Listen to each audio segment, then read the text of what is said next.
When you hear the phrase soft as steel, what do you think of? While the word steel might conjure up images such as massive high-rise buildings, where does the soft part come in? And what exactly does this mean in our work and in our lives? Welcome to the Soft as Steel podcast with your host, Dennis Doran, featuring engaging conversations with a wide range of industry leaders around soft skills, how we practice love, inclusion, social justice, and compassionate leadership that's everlasting in the workplace. And now, here's Dennis Doran. I met today's guest about 14 years ago during my tenure at the construction industry's premier professional association, CMAA. Her journey over the past 14 years can only be described in one word: impressive. Palmina Whalen has done so many things so very well. She has worked in the aviation industry for over 25 years and brings a diversified focus in programming, planning, design, and construction in the real estate environment. As principal of Palmina Whalen Strategic Solutions, Palmina works to align individuals and groups with competing interests through building and cultivating relationships, resulting in successful projects. She currently sits on the CMAA and WC boards, is a CMAA Fellow, and has been inducted into the National Academy of Construction. She has just been appointed to the Capital Program Director for the New York Terminal 1 project at JFK Airport in New York. Previously, Palmina was a managing director at American Airlines and led a $6 billion portfolio of capital construction projects through airport master planning and development programs for the Northeast, Dallas, and Central regions of the United States and Canada. Throughout her career, Palmina has been recognized for her achievements by a wide range of organizations, including the Women's Building Council, the United States House of Representatives Office of Senator Joseph P. Addabbo, the Office of the President of the Borough of Queens, the Council of the City of New York, the Rockaway Development and Revitalization Corporation, and the Society of American Military Engineers, and that's just a small sampling. Palmina, welcome to the Soft as Steel podcast. Thank you, Dennis. It's great to be here. It's great to have you. It really is. God, you've done nothing for the last 14 years. Absolutely nothing. You've been sitting around doing nothing. I have been working on my tan. Okay. I just knew there was going to be some serious laughing in this conversation. So I'm going to start with your recent appointment as Capital Program Director at JFK, a huge, significant, probably the marquee project in the aviation industry as it gets underway. What I'm interested in is, again, just for you to characterize it, and if I'm not correct in the way I described it, correct me to say what it really is to the aviation industry and to the city of New York as well.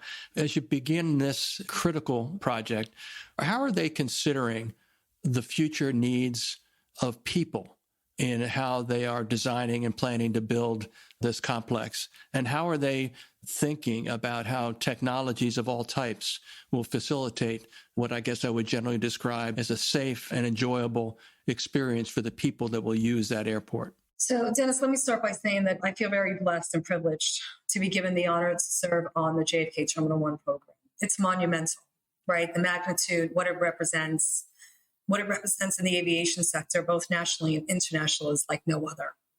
I, recently labeled it as the crown jewel for JFK because it is the largest program here at the JFK campus.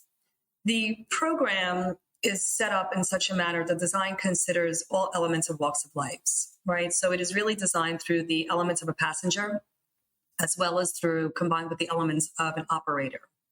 And what I mean when I say that is, so when a passenger comes up to the curbside, we consider access to the curbside, access to, luggage. How do you get through the buildings? How do you get into the directions? How do you know where you're going? You pull up to the curbside, you're going to have curbless sidewalks, which is so unlike New York. But the intent is to pull out from your car, have same elevation, AZA compliant, PRM friendly, right? Travel user friendly, family friendly. You're not humping over, little bumps here and there. And then intuitively, the way it's designed, it just sets you through your journey inside of Terminal 1. If you need to go to the counter, your path would be led to the counter or directly to the security checkpoint. And then once you're in the facility, it intuitively would lead you. And I say intuitively, but it's strategically done with design. It's designed with not only the placement of the equipment, the location of the direction of how the equipment gets you from point to point, but we also do that through the use of art and branding and wayfinding. and planting signs in certain locations, and then arts and around the wayfinding so that it attracts you to that location, which is essentially a touch point, a direction touch point that you're either going to have to go to or you're interested to get to. Mm-hmm. And to not technology and aviation, I mean, I hate to say this for all that we brag that we're in, all new AI world and everything else. It's still, I wouldn't say it lags a little bit behind, but it's because the technology has affiliation of data entry and it's people's personal information. So we have to be careful in aviation on how we use technology. And none of that can be abused because it is personal data. But what we have done is if people opt in, because it still is optional, is when you get to the security checkpoint, you can do biometric scanning, right? Free of any type of paperwork or anything of the sort. We have the biometric scanning on the gates. We have different levels of technology that we use purposely to ease the passenger movement and for us to understand where the volumes may be and peaks may be within the terminal.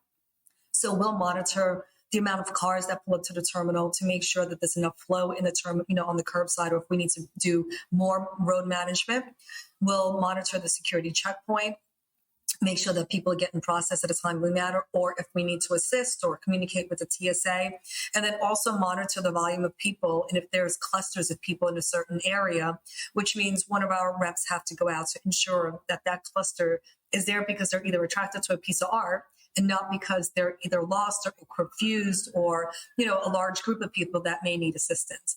And all of this is taken into consideration. And this is not only on the departure, but the same concept comes back on the arrivals, where we've decided in this program, unlike most, you come out to your arrivals, you're going to come out of customs and borders and you're going to be on the same level as your plane, versus most times you're what people would call the lower level. Some may call it basements, right? Others may have other choice words for it. But we like to ensure that journey as you come into the state, you come off your plane, there's not this confusion of where do you have to go next. You immediately get into what we call the FIS hall and then exit through with the technology assisting you there as well. Wow. You said a lot already. I did. I'm from New York and I'm Italian, Dennis. I know you're doing a good job. Thanks for keeping your hands still. I think it's. I'm trying. I'm holding them down.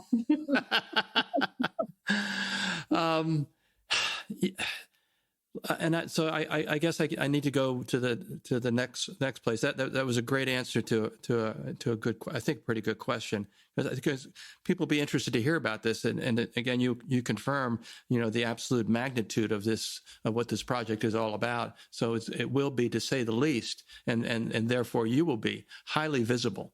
And as a woman in the construction industry, talk about that visibility and what it means, and frankly, how this may not be the exact right way to say it, but it's the way I'm thinking about it.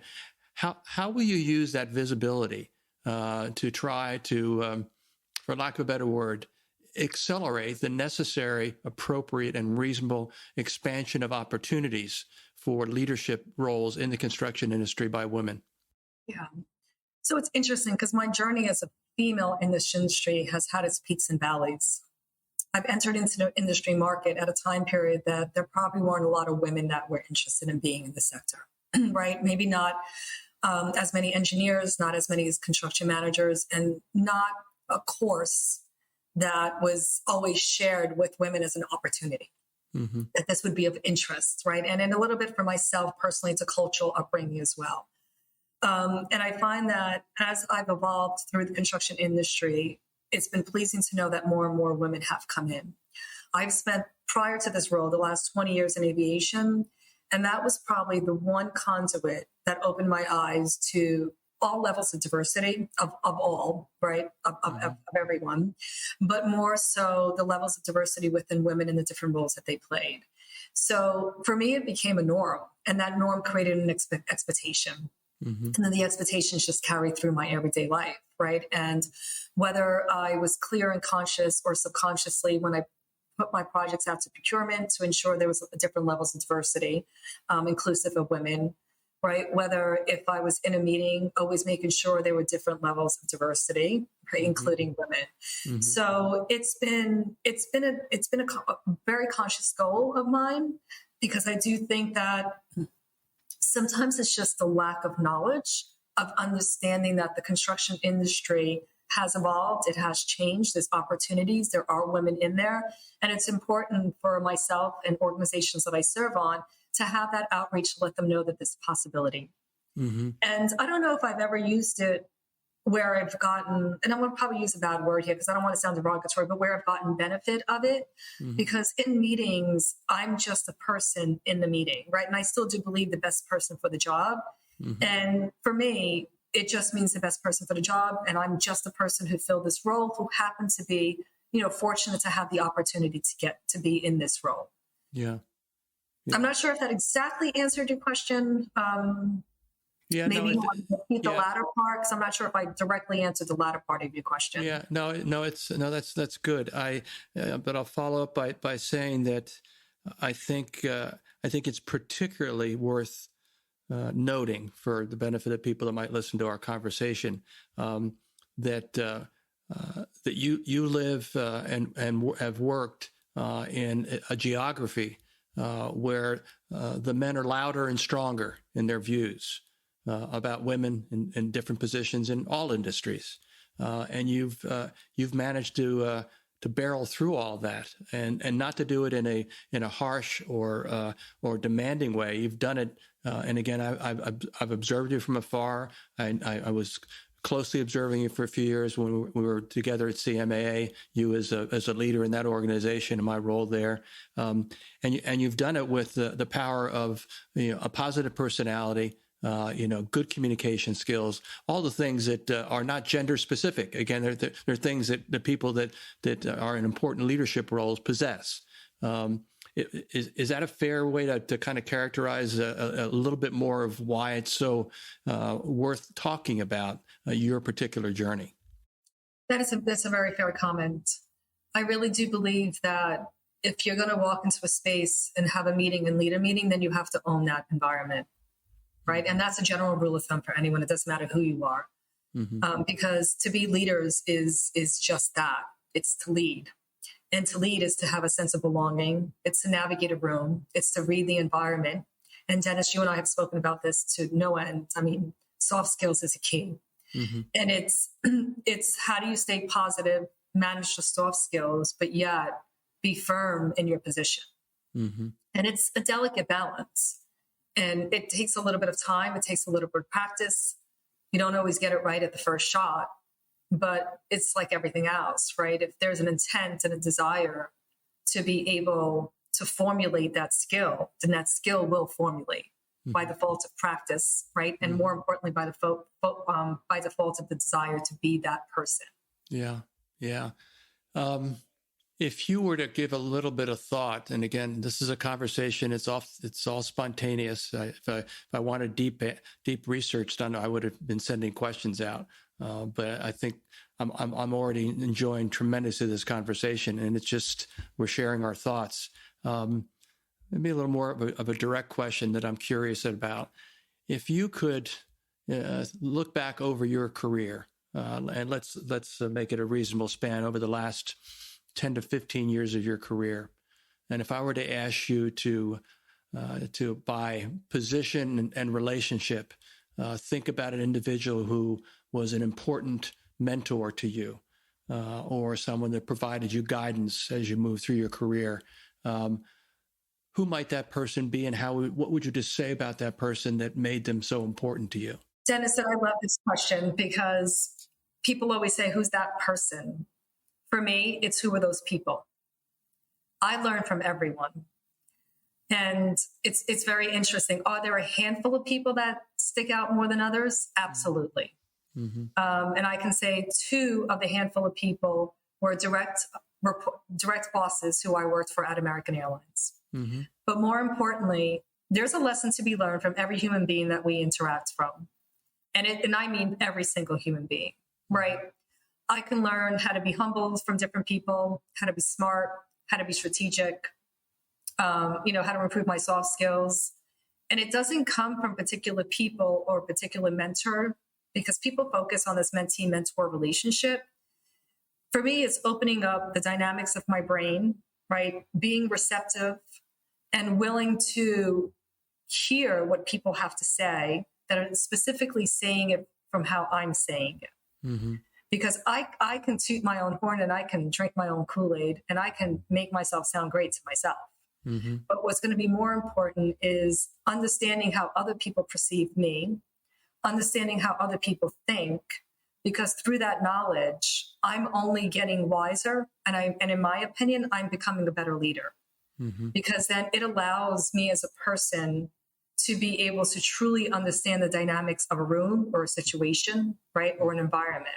Mm-hmm. So my mentors are people who I interact with, whether they're my bosses, whether they're my employees, whether they're colleagues, whether they're people who run organizations, right? Whether some of my mentors has even been my nieces as young as 20 years old, Mm-hmm. right? Because they've taught me how to think differently than I would normally at this age. Mm-hmm. So I really, for myself, it's a group of people. Mm-hmm.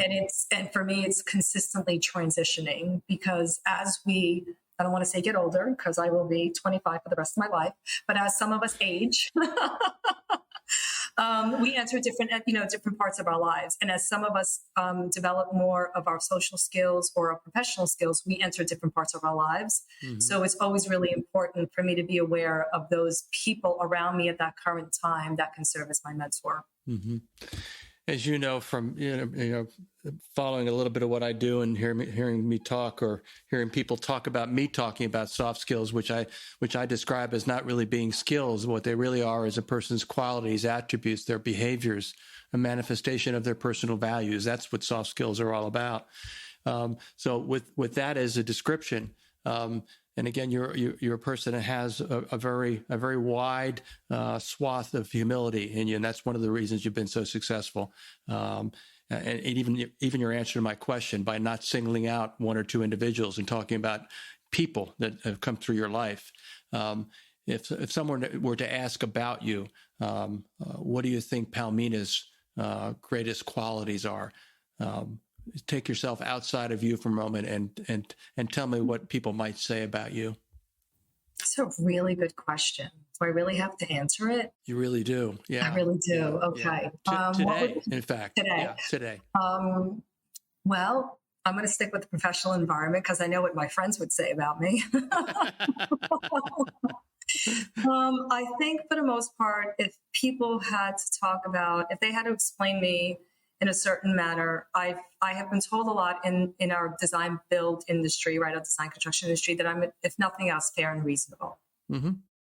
Right. And I take a lot of pride in that because there's something to be said in an industry that's so competitive, that's always fighting against the clock, that's always fighting against the budget, and especially in aviation, when you're working in a dynamic, usually operational facility while you're trying to, manage and build on top of people. To be fair and reasonable is a very, very huge compliment. Yeah, absolutely. A lot of people insist that many things about the culture of the construction industry have not changed from as far back as 20 years ago. That as opposed to being a truly collaborative industry, where the stakeholders in major projects like your Capital One project build a culture for that team and learn about each other and build relationships and come to trust one another, that we are still very adversarial, and that adversarial relationship is embodied in today still how contracts are written. What do you have to say about all of that and what I say is a fairly reasonable continued view of the construction industry? Let me start off by saying, Dennis, that I'm one of those managers that manage from behind, right? My name may be on the top of the list, but the people that are below the list are all the people that do all the hard work, that filter up. So I'd like to manage from behind to allow those people and those individuals to be in key roles and to make decisions they need to make. Mm-hmm. And this concept of collaboration is really important for me. It was an initiative that when I was at American Airlines, this form of alliancing and partnering to remove that adverse environment, to remove the silos, to ease the minds of the contractor was always a key focus. So much so, and it was supported by my boss, is that I was able to create a third-party agreement where contractually we're tied in as one unit, the contractor, the owner, and the architect. Mm-hmm. So this mindset, this mind shift has been in my world for almost, I want to say 10 to 12 years. Mm-hmm. I don't know any other way. Mm-hmm. And here at JFK Terminal 1 or other programs, there is a similar mind shift, and a lot of it has to do with the way contracts are written. Mm-hmm. But despite the contracts written and the terms, the common goal is always to get to the finish line. And I'm happy to say that our team here has worked in collaboration, right? We work hand in hand with each one as a design build. And by default of that contract, mm-hmm. we're forced to be with each other, and we're mm-hmm. really forced to serve as a unit. Mm-hmm. But what I did learn more, what was really interesting is when I was implementing the IPD contracts during my tenure at American, is I found that the trades, the subcontractors were the most appreciative because it identified their cost of work, right? It identified their labor allowances, and it identified when the project was really going to get done so they can go on to the next project. Mm-hmm. Because the trades, by default, sometimes holds a lot more of the responsibilities, right? Because it all filters down. Mm-hmm. I think that we've evolved in the industry. I think that from infant, to childhood to adulthood, mm-hmm. I don't know if I can speak for every sector that's mm-hmm. out there. I know that in the aviation sector, by default of the nature of the environment, the dynamics and the codependencies of everyone, we've evolved mm-hmm. because it's the only way to survive, and it was the only way to finish a project and to get it operationally. And in the aviation sector, if you don't open up your terminal, you don't open up the gate, that is literally a revenue that you're taking out of your pocket. Everyone loses, mm-hmm. not only the owner, but the concessionaire, right? The Port Authority, everyone loses. Mm-hmm. I talk about love. Mm-hmm. I learned a fair amount about it from my mentor, who wrote the foreword to my book, a guy named Steve Farber. More recently, I read in an article 4 words that both Warren Buffett and Steve Jobs used to explain to people what they needed to do to be successful. And those 4 words are: love what you do. Do those 4 words convey to you? Do they mean something to you? I love what I do. I absolutely love mm-hmm. what I do. Why? It's a really good question. Well, I love working with people. Mm-hmm. And I'd like to aid people and get people to a place where they can make decisions and then they can see the impact of the decision. Mm-hmm. Building is tangible. You actually can touch and feel as it evolves, right? You can take it through different stages, through concept, through design, and then literally through construction, and then you can operate out of it. Mm-hmm. And, and I say I love what I do in the aviation sector. We build airports. Airports connect people. Mm-hmm. They take people from cities or states, right, countries, and it touches senses into people. Mm-hmm. You're, whether you're nervous flying, but still so excited to be there, or excited to go see a family, or you're going to a wedding, or you're going out with friends on vacation, or you're doing a family vacation, or even if there's sad moments, right? We build a conduit so people can get from one location to the next location to hope, in hopes that they're going for happy moments. And if it is unfortunate moments, in hopes that they're going to be able to embrace others, right, that they would normally not be able to do over social media format, forums.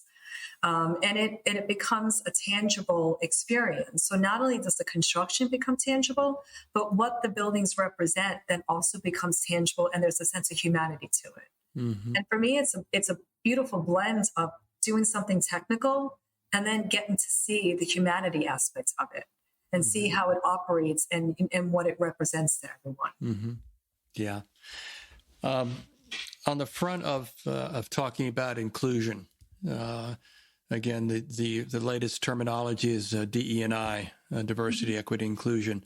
You may have noticed when I talk about my 4 elements, I talk about inclusion and social justice, which in essence is maybe the same thing.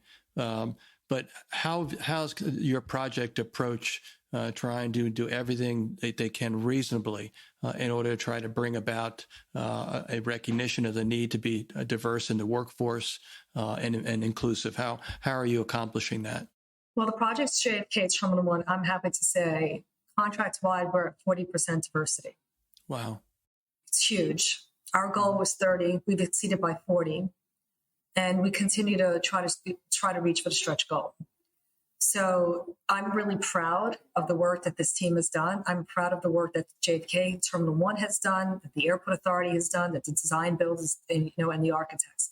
Within JFK Terminal 1, within our corporation, right, within the setup of this program, we have a dedicated diversity team. And we ensure that every contract has the participation, and this is not good faith, right? There's this good faith for us is not, it's really not an option. And as you can see with 40% outreach, that's huge. So it is the continuous of ensuring that each contract has diversification application to it. It's ensuring that we continue through community outreach, which we do on every RFP that's issued.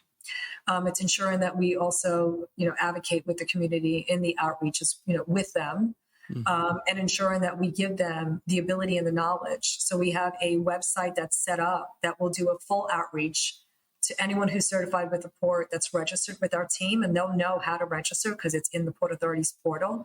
And any RFP that's come out, the outreach will go out, we'll have a forum, and it'll be an open opportunity for anyone who's qualified, right, who has those qualifications to do the work.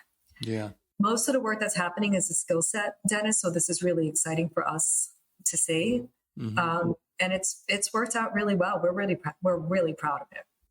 That's true. That sounds and feels like a big number. So congratulations on that. And thank you. Because again, 14 years ago, when we were seeing each other on a regular basis, they were struggling. Even some of the bigger owner agencies in New York, whether it was the Port Authority or the Housing Authority, they were struggling to get minority participation at that time. Now we talk about diversity, which just recognizes.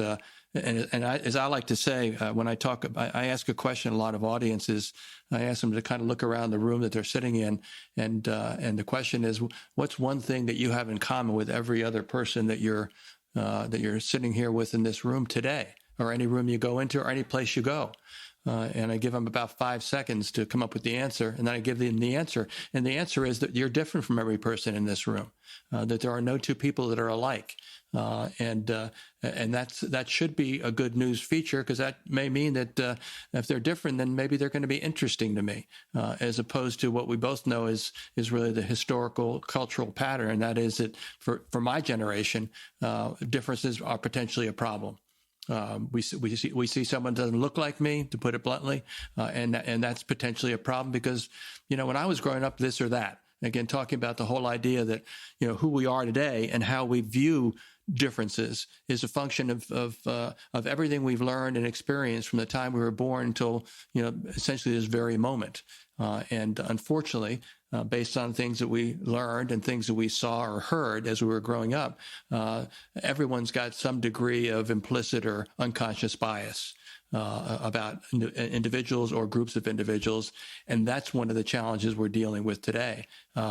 Do you feel like your success in achieving participation by firms that provide you a greater inclusion, do you feel that you've gotten past that hurdle in terms of the spirit of your program? Well, for the spirit of the program, I don't think there was unconscious bias. The program itself is made up of a full diversified executive team, PMO team, boards, sponsors. And it really represents the fabric of the neighborhood that we're in.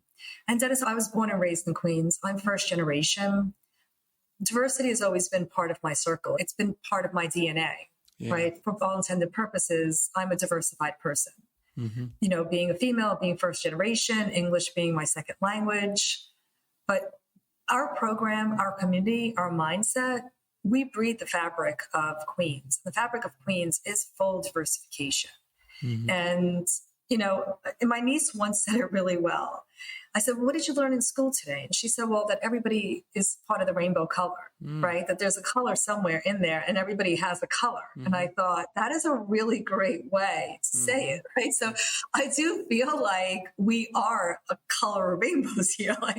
We are those colors. And it's proud to be part of this program. It's proud to be part of this landscape, but not only for D&I, but for everything it represents to the community, right? It represents jobs. It represents growth. It represents longevity, right? It represents rebirth. Mm-hmm. I mean, so for all that it represents, it makes me really proud to serve on the project. Yeah, absolutely. So the other set of thoughts around this notion about love, again, which I talk about quite a bit. My mentor said in his first book that he wrote, I think probably 21 years ago, his name is Steve Farber. I talk about him in virtually every conversation I have because of the following that he said in that book. He said, do what you love in the service of people who love what you do. Do what you love in the service of people that love what you do. I mean, I think it encapsulates what I'm hearing in your words. I think it resonates with you. Yes. And when I think about that and the simplicity, but the power of that, basically the idea is it reminds us that we are humans and that we're all different, but our opportunity is to be of service to people, whether it's in a community volunteer base within a religious institution like a church community, or in our careers and our jobs. I like to say that every business, regardless of if it's a product that's manufactured and drop shipped to a location or people performing services, every business actually is a service business and they serve people. Correct. I couldn't agree with you more on that. Yeah. If you kind of use that as your lens, it does give you the opportunity to see each day a little differently. And you responded immediately when I gave you the Warren Buffett, Steve Jobs words that you've got to love what you do. And that really is kind of the capstone thought for this conversation is I feel that, I hear that in you. Your energy is incredible. And I'm just grateful we had an opportunity to spend some time together. And I wish we had more time. And maybe you're very, very busy. But, if I come to New York sometime, I'll try to find you. Well, I'm sitting at JFK now, so I'll be easy to find. Yeah, I get. Oh, that's true. Yeah. What's the overall timeline? When is the first passenger going to go through that terminal? June, early summer. I like to say early summer 2026. We're targeting for June. Which isn't that far away. No, it's not. Yeah. And you're going to be very, very busy between now and then, aren't you?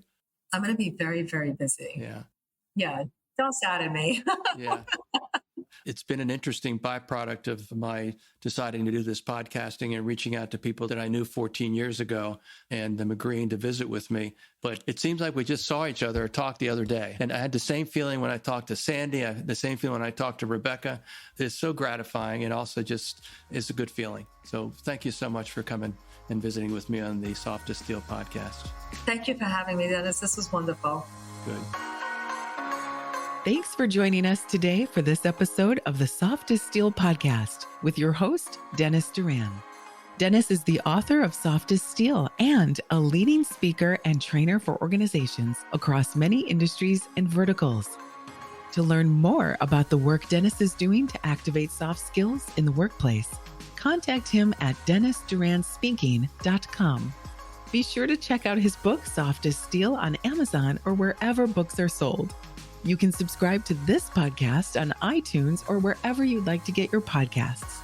And please remember to share this episode with your friends, colleagues, and anyone you feel would benefit from the conversation. We'll see you next time on the Soft as Steel podcast with Dennis Doran.